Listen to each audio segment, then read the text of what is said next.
Il reste 3 minutes de débat sur la question. Mais il faut dire que, est-ce que ça vaut la peine qu'on vote toujours contre?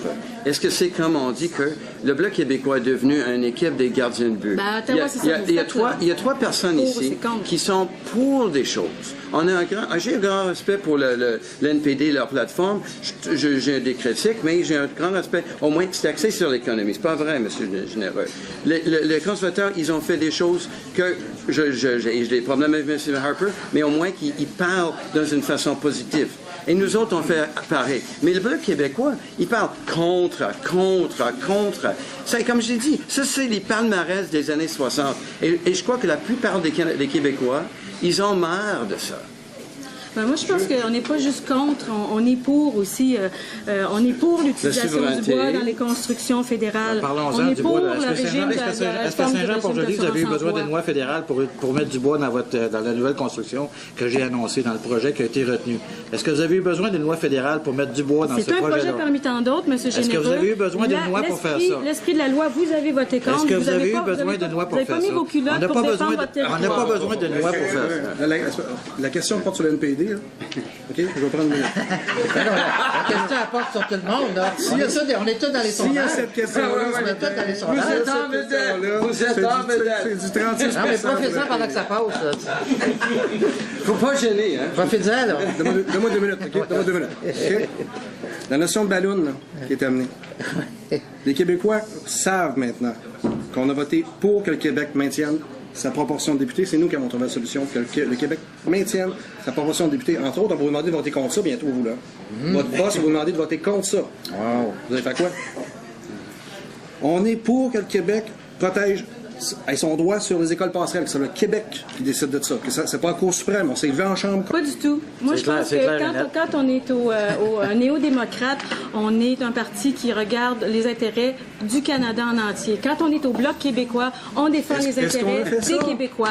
Alors, c'est pour ça que si moi je suis ici, je vais juste terminer. Si moi je suis ici en tant que député, au lendemain, à partir du 3 mai, moi, je vais me lever en chambre pour être contre le projet d'aide d'hydroélectrique qui va compétitionner à tort au Québec ici. Pour qu'on fasse la même chose au Québec dès qu'il y a un grand projet, comme les trains, le fameux train suspendu que vos souverainistes ont, c'est une super idée.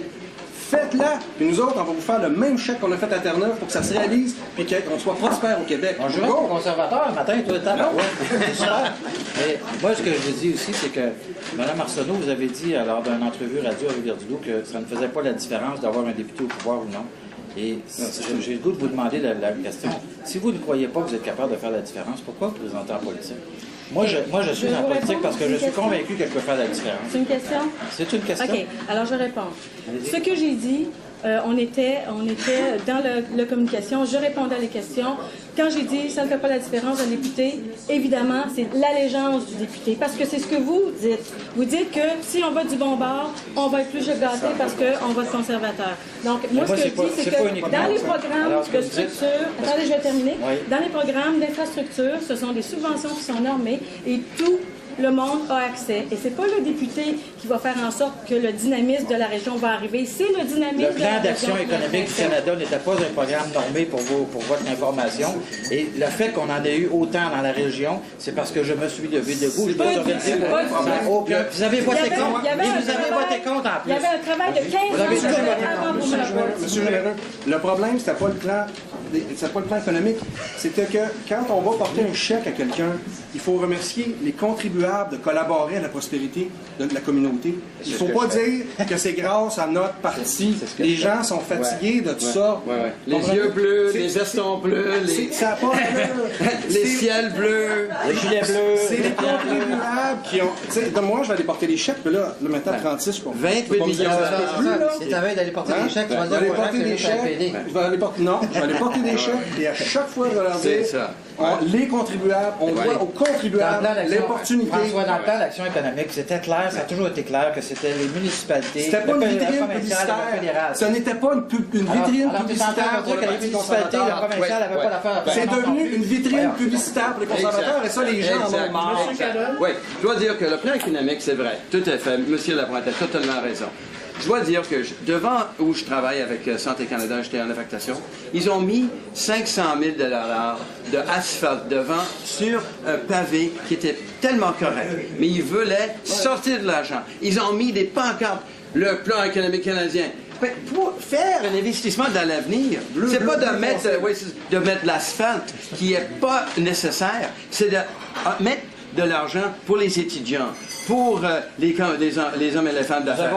Investir, mettre de l'asphalte, 500 000 $ quand il y en a des nids pour la rivière de l'eau qui devaient être remplis, c'est un gaspillage. Ça leur donne l'opportunité d'aller faire un chèque bleu. C'est ça. Parce que quand on met des programmes, on n'est pas tous les jours qu'un chèque bleu dans la rue. Et c'est même la rue qui appartenait au fédéral, pas la rue qui appartenait au provincial ou à Ottawa, c'était la rue fédérale.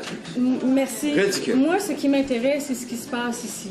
Je me suis impliquée depuis le début avec l'inclusion de notre territoire ici dans le plan Saint-Laurent. Vous savez qu'il y a une entente Canada-Québec qui est à renouveler et ils ont décidé de scinder le Saint-Laurent en silos, en zones névralgiques. Ce qui est important de savoir, c'est que si ils ont fait ça de cette façon-là, ça veut dire que les budgets vont être rattachés prioritairement à ces silos-là. Nous, on est entre Berthier et Kakuna et Bellevaleur, mais on n'est pas dans une zone névralgique. Ce qu'il faut faire, c'est de dire que nous, on exige d'être dedans et que la gestion intégrée du fleuve Saint-Laurent, elle est reconnue par les experts, par ceux qui s'occupent de la protection des écosystèmes, par tous ceux qui sont des intervenants en développement touristique aussi. C'est un fait, c'est acquis. Le fleuve Saint-Laurent se gère de façon intégrale.